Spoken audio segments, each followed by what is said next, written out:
Hey everybody, how's it going? This is Jackie Van Ham, your girl in the know for all things motorcycle. I'm back. I made it. I made it to one of my Friday shows. I know it's been a hot minute. Woo! August is always super duper busy and crazy and running around and all the rest of life and stuff. And I get all caught up in it. And of course, traveling and yada, yada, yada. Anyway, earlier today, I thought I was going to have a dentist appointment, which I did. That wasn't a lie.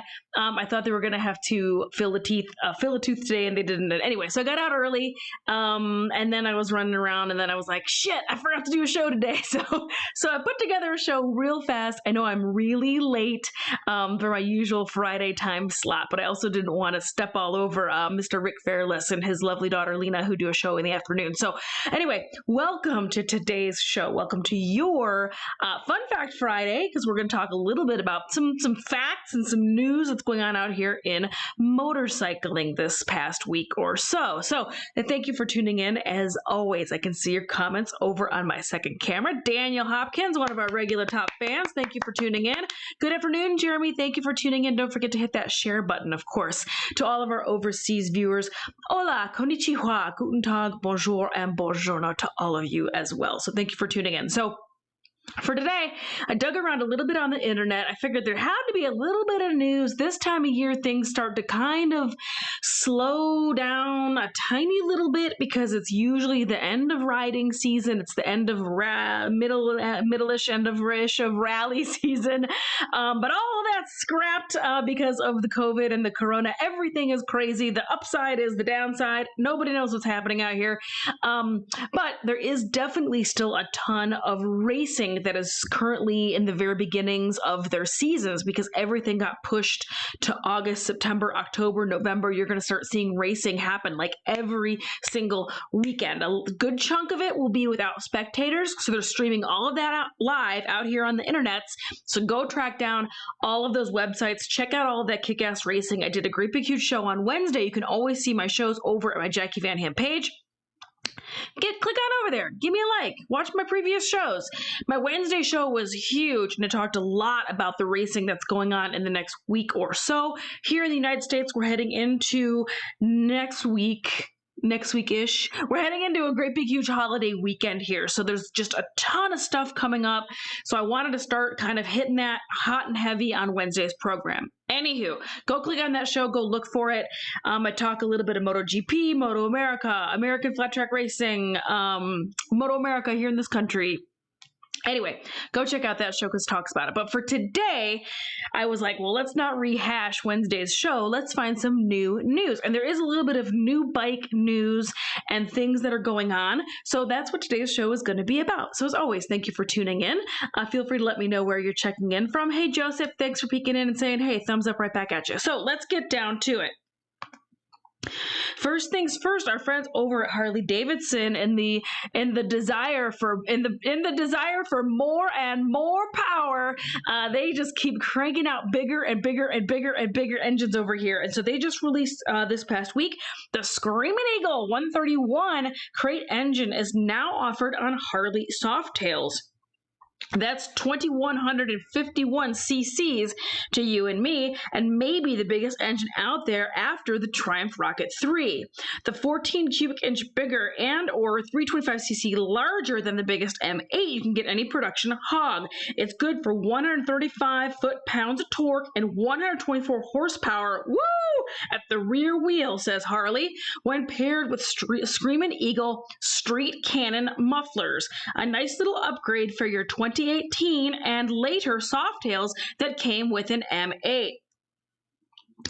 Harley-Davidson offers power-hungry street riders a new performance option with the introduction of the Screaming Eagle Milwaukee 8 131 crate engine for select Softail model motorcycles.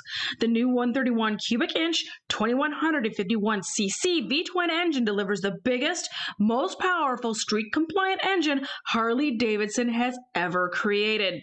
The Screaming Eagle, or Screagle as I like to call it, the Screagle 131 is a bolt-in replacement engine for select 2018 and later model Harley-Davidson Softail motorcycles originally equipped with a Milwaukee 8 engine.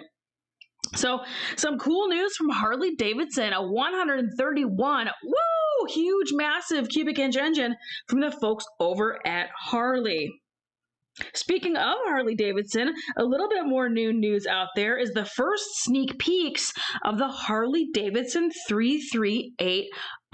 Now, this bike has been in song and legend, and there's been rumors about it. And you know, the news has just been all over the place about Harley-Davidson trying to jump into the smaller displacement category.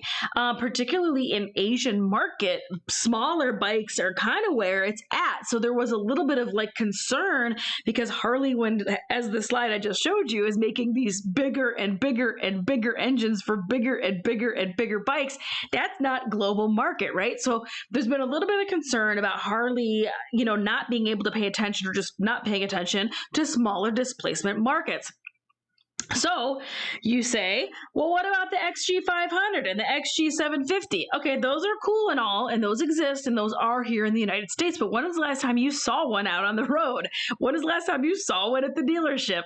They kind of sank like a rock. The sales were not very, very good, and that's just not the market that they're playing in here, but they still need to come up with a smaller displacement bike. So this bike that I'm going to show you has been floating around on the internet for a hot second.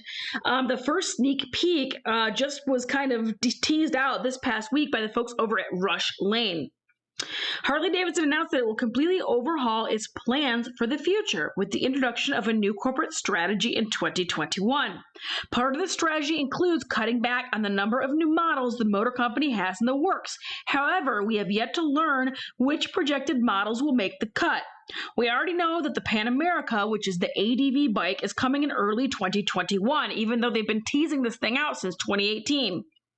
Alongside a new unnamed power cruiser, and that the launch of the Bronx has been pushed back, if not entirely canceled, which is a bummer because the Bronx was beautiful. According to several patents and trademarks, we suspected Harley was also developing a cafe racer type bike as well as a flat tracker. Models we suspect that won't see the light of day after all, with this new reshuffling of business plans going on over at Harley. Perhaps the bike we've been the most curious about, however, has been the Harley 338 or 350, developed in collaboration with Chinese giant Quinchang. While Quinchang's version of the baby Harley was spotted in patents, suggesting the model dubbed QJ350-13 would still be introduced, we were unsure of what would happen to its American branded counterpart. From the looks of it, Harley's small bike project is alive and kicking, according to a recently leaked picture of the near production ready form. If you've been following the Smart Harley's Odyssey as close as we have, the return of the 338 nomenclature is probably a bit confusing. When rumors of the model initially surfaced in the summer of 2018, the baby Harley was referred to as the 338.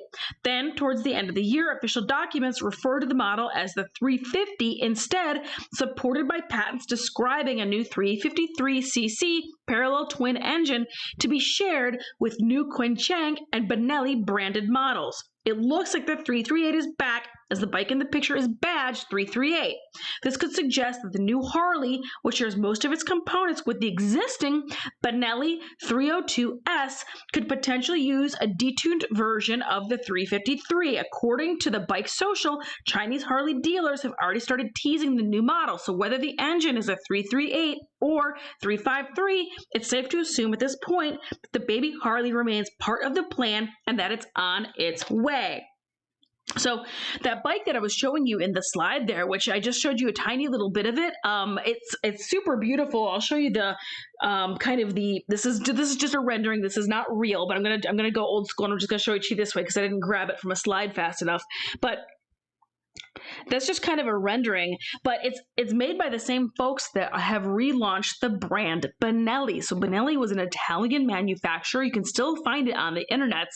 Their parent company is still listed as being in Italy, but it is all produced, and the real parent company is in China.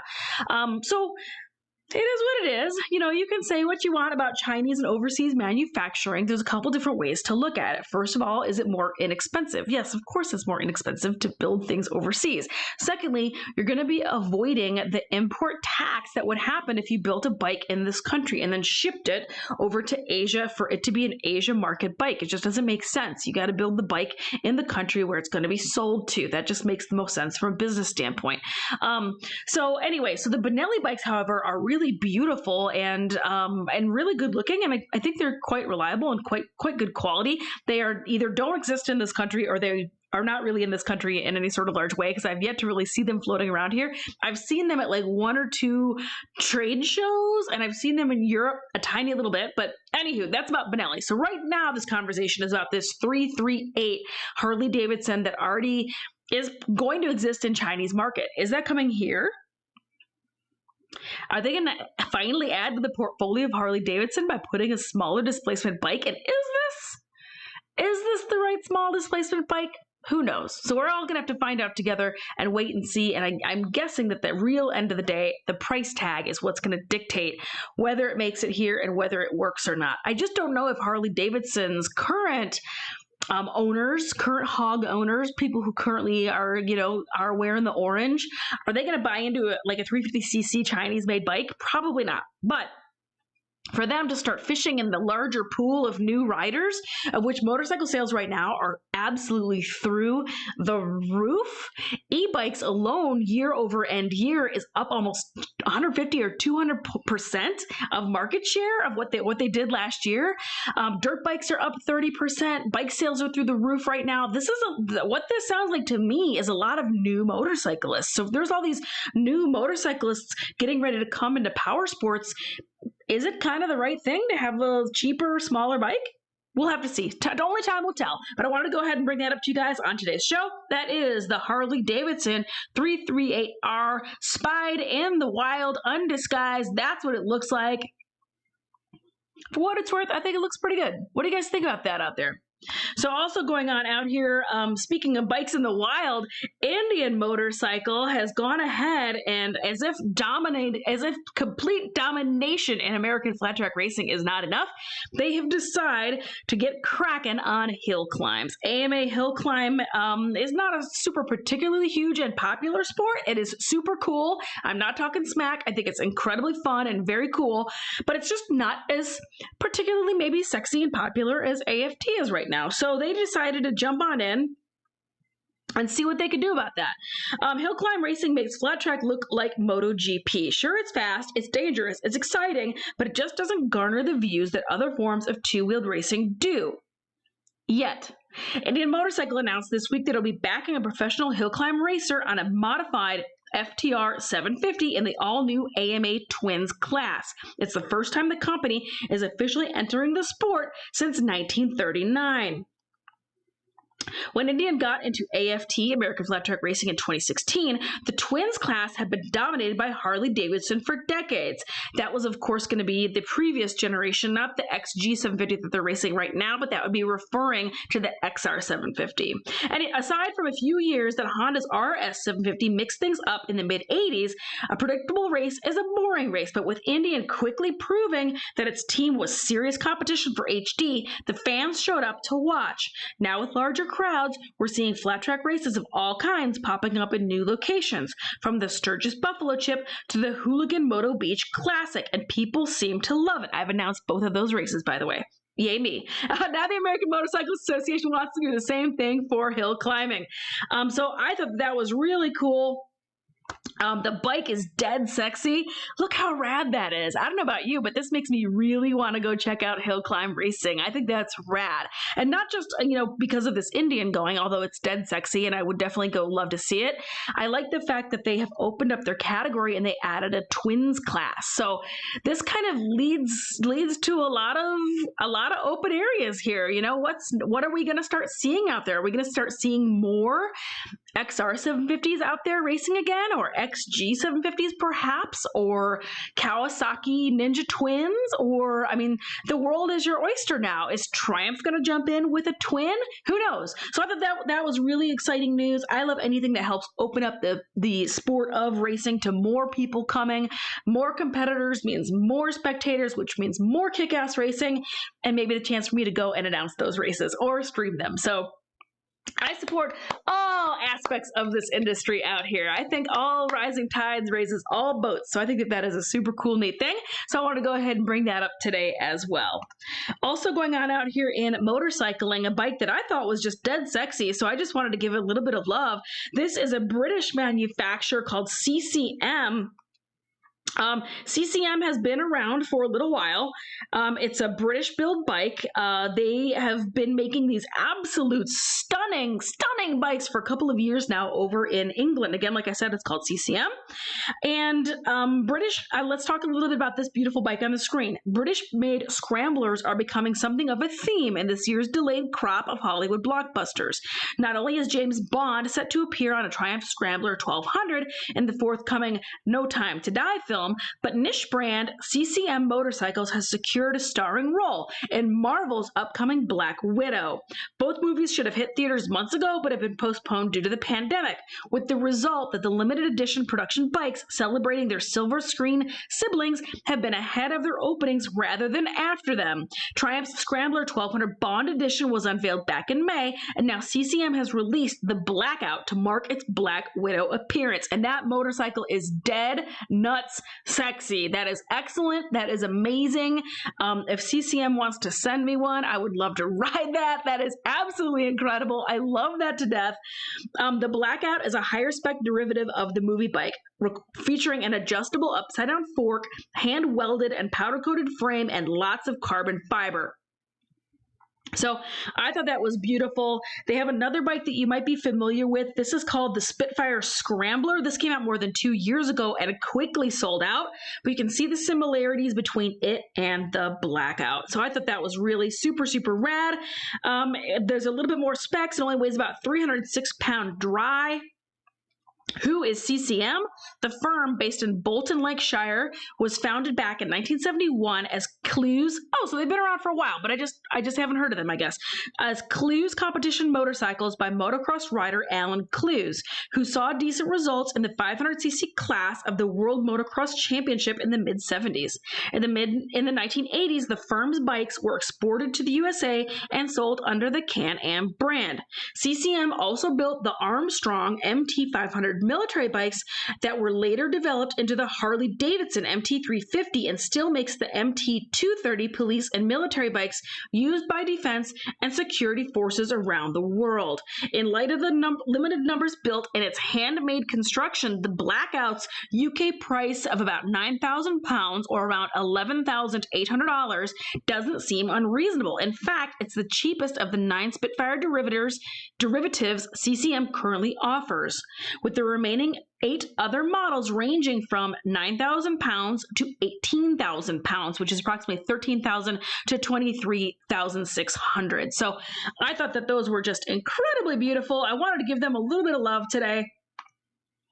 I wanted to give them a little bit of love because I thought that bike was just absolutely stunning. So a little bit of cool news out here in motorcycle land, some new racing going on, some new engines, some new bikes, that dead sexy CCM. If any of my British watchers wants to put one in the mail to me, Daniel, I'm talking to you. So thank you so much for tuning in, everybody. I hope no matter where you are out there in the world, you have a lovely weekend. Here in Kentucky, it is very rainy and very warm and very yucky right now. But I have enough projects to keep me busy over the course of the weekend and heading into next week. So I will have a show for you next week. I will be back for your midweek motorcycling event roundup. I'll have another show towards the end of the week. Yeah, I'll have a Friday show. And then I go on holiday. It is a holiday next weekend here in the US. So I'll be on holiday from the 5th through about the 9th or 10th. It's very exciting. There might be a dog involved, There might be a wiener dog involved. There might be some swimming involved. You'll have to stay tuned. You'll have to follow me along here at my Jackie Van Ham page or over here on the Choppertown to get all of the new news about what's going on over here in my neck of the woods. But thank you so much for tuning in, everybody. I appreciate you clicking, liking, and sharing all of these videos with your friends that love learning about kick-ass motorcycle stuff and events and bikes and things that are happening out here in the world of motorcycling. Stay safe, everybody, no matter where you're out there in the world. Go for a ride this weekend. Go get a little wind in your face. And I will see you next week. Give me a follow over on the Instagrams at Jackie Van Ham and the Jackie of All Trades. Thank you so much to my show partner, Vroom. Vroom Retract Vac. It totally sucks, and it's supposed to. Pick up a shirt at twostroketees.com. We still have some of those awesome two-stroker shirts available. All Things Motorcycle, the podcast. I swear on a stack of Bibles, I'm going to get the 3rd edition coming your way here soon, I promise. And I couldn't do without you guys. Thank you so much for tuning in here at Choppertown. I know there's lots of streaming content out here on the interwebs, so thank you for taking the time to check out my shows and give them a share and a like and a repost to your pages. I appreciate it. It allows me to keep doing what I do out here. Thank you for supporting us. Have a great day, everybody, and I will see you next week.